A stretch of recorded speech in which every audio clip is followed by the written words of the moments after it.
My cousin claimed I attacked her, stole all my college money. I grew up thinking my life was perfect. My childhood was a warm cocoon of love and security, with parents who were everything anyone could ask for. My father, Andrew, a diligent provider, and my mother, Lucy, the nurturing heart of our home, made sure I never wanted for anything. Our home felt like a fortress against the world's chaos, a place where laughter echoed in every room. I took that happiness for granted, as most kids do. A constant presence in my life was my cousin Sophia. She was only a year younger than me, and since our families were so close, we practically grew up as siblings. At first, having her around was great. She was lively, funny, and full of stories that made the dullest days interesting. But as we got older, I began to notice cracks in her cheerful facade. Sophia had a way of turning every situation to her advantage, always ensuring the spotlight stayed on her. She was quick with a smile, but just as quick to sow seeds of discord when things didn't go her way. When we were kids, her tantrums were dismissed as harmless, but they grew sharper and more calculated over time. By the time we were teenagers, it was clear that Sophia wasn't just dramatic. She was manipulative. She'd whisper things to my parents about me that weren't true, small lies that planted doubt. I brushed it off then, thinking it was just a phase. Everything changed the year I turned 18. I had always worked hard in school, and my parents rewarded that dedication by setting aside money for my college education. It wasn't a fortune, but it was enough to get me started without debt. Sophia, on the other hand, hadn't shown much interest in academics. Her parents weren't able to save for her education, and while that wasn't her fault, she seemed to resent me for having what she didn't.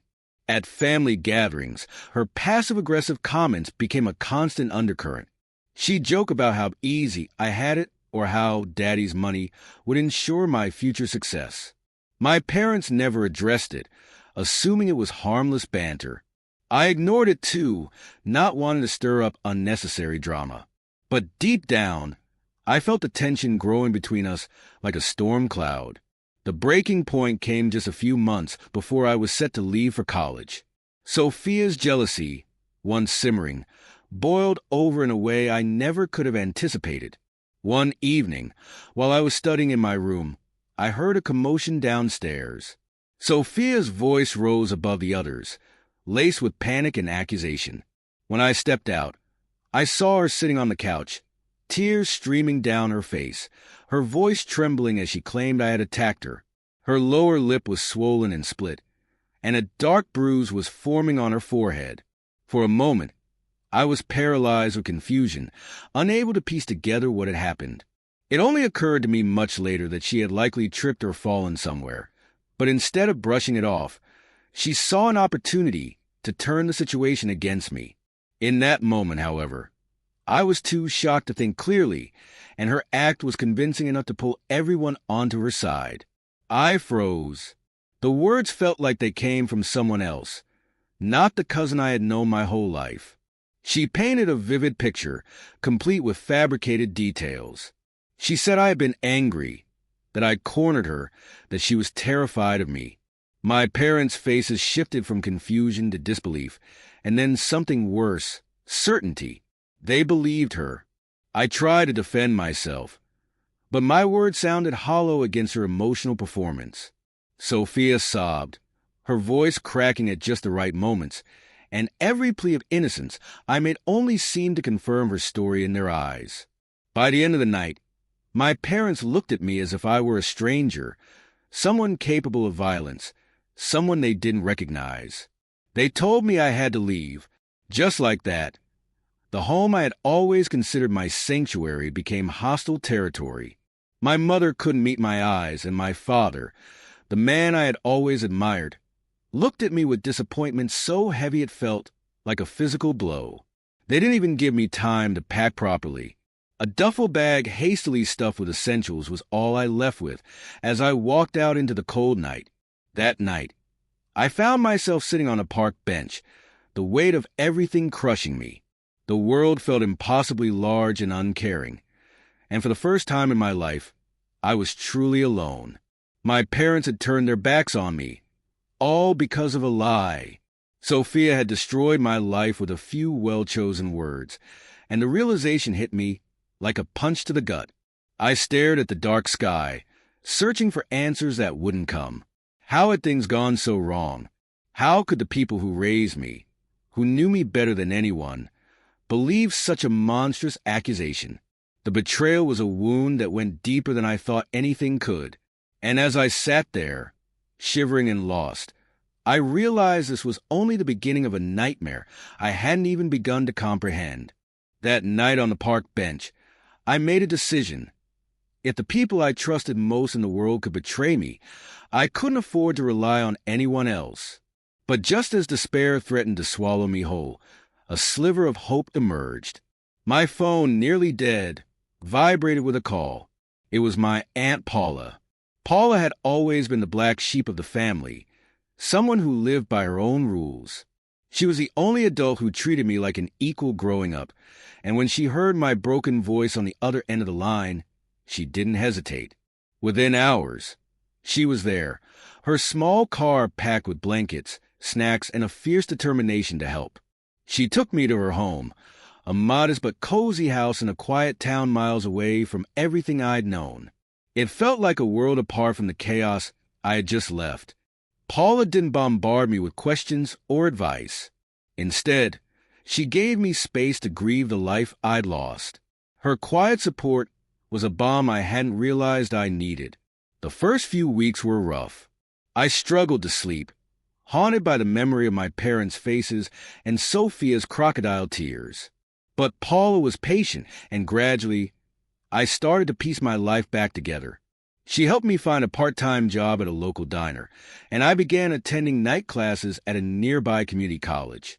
It wasn't the future I had imagined, but it was a start. Still, the shadow of what had happened lingered. Every time I passed a family at the diner or saw a parent cheering on their kid, a knot tightened in my chest. I couldn't shake the feeling that I'd been robbed of something precious. Not just my family, but the sense of safety and belonging I'd always taken for granted. Months passed, and for the first time, I began to feel a fragile sense of stability. I wasn't thriving, but I was surviving, and that felt like a victory. Then, out of nowhere, my past came crashing back into my life. One evening, as I was leaving the diner after a late shift, my phone buzzed with a text from an unknown number. The message was short. "We need to talk. Please." It was from my father. At first, I thought it had to be a mistake. But before I could process it, more messages came in rapid succession. My mother, pleading for a chance to explain. My father, apologizing and asking to meet. The sheer volume of their messages was overwhelming, each one a punch to the gut. They claimed they'd made a terrible mistake, that they were sorry, that they missed me. For a moment, I felt a flicker of hope, but it was quickly overshadowed by a tidal wave of anger and disbelief. After everything they'd put me through, after turning their backs on me so easily, how could they expect me to just forgive and forget? I didn't owe them anything. Paula noticed my mood shift almost immediately. Over dinner that night, she brought it up, her voice calm but firm. She reminded me that while anger was justified, it could also be a prison. She suggested I at least hear them out, not for their sake, but for mine. Closure, she said, was something I deserved. Her words gnawed at me for days. Part of me wanted to slam the door on that chapter of my life and never look back. But another part, the one that still remembered birthdays and bedtime stories, wondered if there was a chance to reclaim what had been lost. It felt like standing at a crossroads, each path fraught with risk and uncertainty. In the end, it was Paula's unwavering support that tipped the scales. She didn't push me, but her presence was a reminder that not everyone had abandoned me. If she believed there was something worth salvaging, maybe she was right. And so, with equal parts trepidation and determination, I decided to meet my parents. I had no idea what awaited me, but one thing was clear. This wasn't just about them. It was about taking back control of my life, one painful step at a time. Agreeing to meet my parents was harder than I expected. Even as I approached the small coffee shop where we had arranged to talk, a storm of emotions churned inside me. Anger, betrayal, and a flicker of hope tangled together, leaving me unsure of what to expect. The sight of them sitting at a corner table, looking older and more worn than I remembered, didn't bring the clarity I hoped for. The conversation started awkwardly, with hesitant apologies and strained smiles. But when the truth finally came out, it hit me harder than I could have imagined. They admitted they had made a terrible mistake, that they had believed Sophia without question, and had let their guilt drive them into a nightmare of their own making. Sophia had turned their lives upside down. After I left, she hadn't stopped talking about the supposed attack, bringing it up every chance she got. She demanded compensation for her trauma, convincing them that helping her financially was the only way to make things right. Over time, her demands grew bolder. She drained the college fund my parents had saved for me, claiming it was the least they could do for her. They gave in, desperate to appease her and avoid further conflict. But that wasn't the worst of it. When my father, Andrew, finally put his foot down and refused to give her any more money, she retaliated in the most vicious way possible. She accused him of inappropriate behavior, spreading lies that not only humiliated him, but also threatened to destroy his career. My mother, Lucy, described how their lives had spiraled into chaos, with Sophia manipulating everyone around her to believe her side of the story. Hearing this, I felt a surge of conflicting emotions. On one hand, I was vindicated. The truth about Sophia's manipulative nature was finally out in the open. But on the other, I was furious. Furious that my parents hadn't trusted me when it mattered most, that they had let her lies tear our family apart. I'd lost everything because of their blindness. I couldn't hold back my anger. I asked them why they hadn't seen through her sooner, why they hadn't questioned her story or stood by me. My father's eyes filled with regret as he admitted that they had been too afraid to confront the possibility of being wrong, too desperate to keep the peace. My mother's voice shook as she said they had thought they were protecting her, but in the process, they had destroyed me. Their apologies felt like too little, too late. I told them as much, my voice steady despite the storm raging inside me. They had believed the worst of me without hesitation, and now they wanted my help. It was almost laughable. That's when they dropped the final bombshell. They needed me to confront Sophia, to help expose her lies and stop her from causing further damage. They believed that if we worked together, we could finally put an end to her manipulations. The irony wasn't lost on me. The people who had cast me aside now wanted me to clean up the mess they'd allowed to fester. I refused, flat out, without hesitation. I told them I was done being their scapegoat, their fixer, their second choice. They had made their bed when they chose to side with Sophia, and now they could lie in it. Family, I said, was supposed to mean trust and loyalty. They had shown me neither. As I left the coffee shop, my emotions were a tangled mess. Part of me felt a grim satisfaction in standing my ground, in refusing to be dragged back into the chaos. But another part mourned the finality of my decision. Walking away felt like severing the last thread connecting me to the life I once had. Still, I knew it was the right choice. I'd spent too long living in the shadow of their mistakes. It was time to step into the light on my terms. After the confrontation with my parents, I spent days in turmoil. No matter how much I tried to push it aside, the unresolved mess of my past kept gnawing at me. Paula, ever the voice of reason, suggested I take control of the situation rather than letting it control me. Her words stayed with me, and after much deliberation, I decided to return home temporarily. I needed closure, and I needed to put an end to Sophia's manipulation once and for all. When I arrived back in town, it felt surreal. The house I once called home now seemed like a stranger's place, filled with memories that felt tainted. My parents were cautiously optimistic about my decision to return, but I made it clear that I wasn't there to rekindle old ties. This was about setting things right, and I had a plan. I borrowed a small, discreet camera from Paula, one that could be easily hidden in plain sight. If Sophia's true nature was going to come out, I needed irrefutable evidence. The opportunity presented itself sooner than I expected. Within a day of my return, Sophia showed up at the house, acting as if she owned the place. Her smugness was palpable, and it set my teeth on edge. I kept my distance, observing her as she moved through the house, her sharp comments and thinly veiled jabs reminding me of why I had left. When I finally found a moment alone with her, I knew it was time to act. I set up the camera in the living room, where she seemed to spend most of her time basking in the attention she demanded from my parents. Then I confronted her, careful to keep my composure. At first, she played the victim, as she always did, feigning surprise and hurt that I would dare to question her. But when I didn't rise to her bait, her mask slipped. With a casualness that made my blood run cold, she admitted everything. She laughed as she recounted how she had accidentally tripped and fallen that night, realizing afterward that she could use the incident to her advantage by accusing me of attacking her. She gloated about how easily she had manipulated my parents, turning them against me and draining the money meant for my education.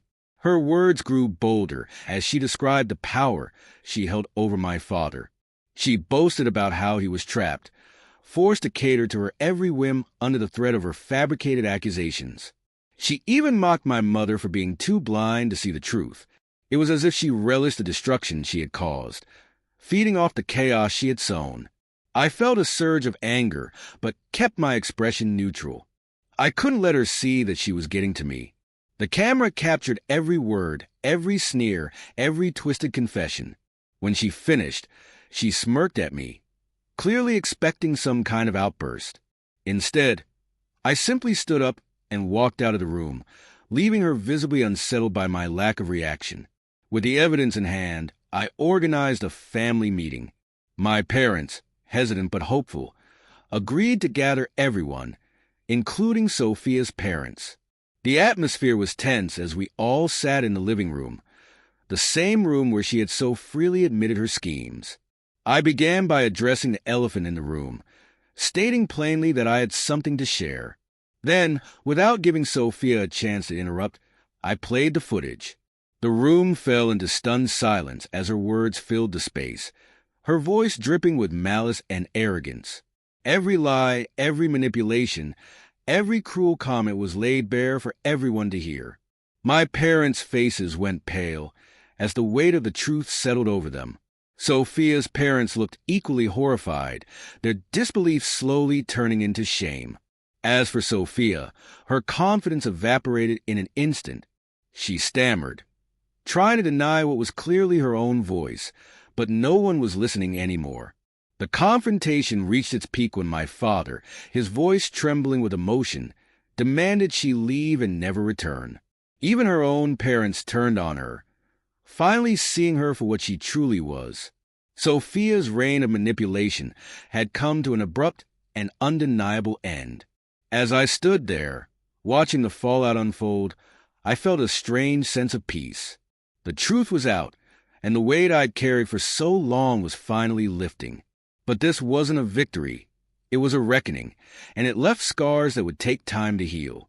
Still, for the first time in a long time, I felt like I could move forward, free from the shadows of the past. As the dust settled from the confrontation, Sophia's downfall became inevitable. My father, barely able to look at her, repeated his demand for her to leave the house. She tried to argue, to twist the situation back in her favor, but it was useless. The video had stripped away every layer of deceit she had carefully crafted. Her own parents, once her staunchest defenders, stood silent, their faces masks of disappointment and disbelief. Sophia finally stormed out, slamming the door behind her. For the first time, I saw her truly vulnerable. Not the calculated manipulator she had always been, but someone who had just lost everything. There was no gloating in her departure, no parting shot to assert control, just silence. It was a fitting end for someone who had thrived on chaos. Even as she disappeared from our lives, the damage she had caused lingered. My parents, Andrew and Lucy, tried to reach out to me, their guilt evident in every word and gesture. They apologized profusely, their voices breaking under the weight of their regret. But their words couldn't erase the years of betrayal, the nights I spent questioning my own worth, or the pain of being abandoned when I needed them most. When they asked if we could rebuild what was lost, I hesitated. The idea of forgiving them felt like an insurmountable task. Their actions had cut too deep, and the scars they left behind weren't ones that could heal with simple apologies. I told them as much, explaining that trust wasn't something I could give freely anymore. I needed time, perhaps more time than they were willing to wait. Paula remained my anchor through it all. She was the one who had believed in me when no one else did, the one who had given me a second chance at life. Sitting across from her at the dinner table one evening, I told her what I'd been holding back for so long. She was the only family I needed. Her eyes softened, and in that moment, I felt a sense of belonging that I hadn't felt in years. With Sophia gone and my ties to my parents severed, I turned my focus back to the life I had started to build. My job at the diner, my night classes, and the small but meaningful friendships I had formed became my new foundation. For the first time, I felt free, not just from Sophia's manipulations, but from the weight of my past. Walking through the quiet streets of Paula's neighborhood one evening, I realized how far I had come. The anger and bitterness that had once consumed me were fading, replaced by a quiet determination to move forward. Life wasn't perfect, but it was mine to shape, and that was enough. The past would always be a part of me, but it no longer defined me. I was free to write my own story, and for the first time in a long time, I felt ready to do just that.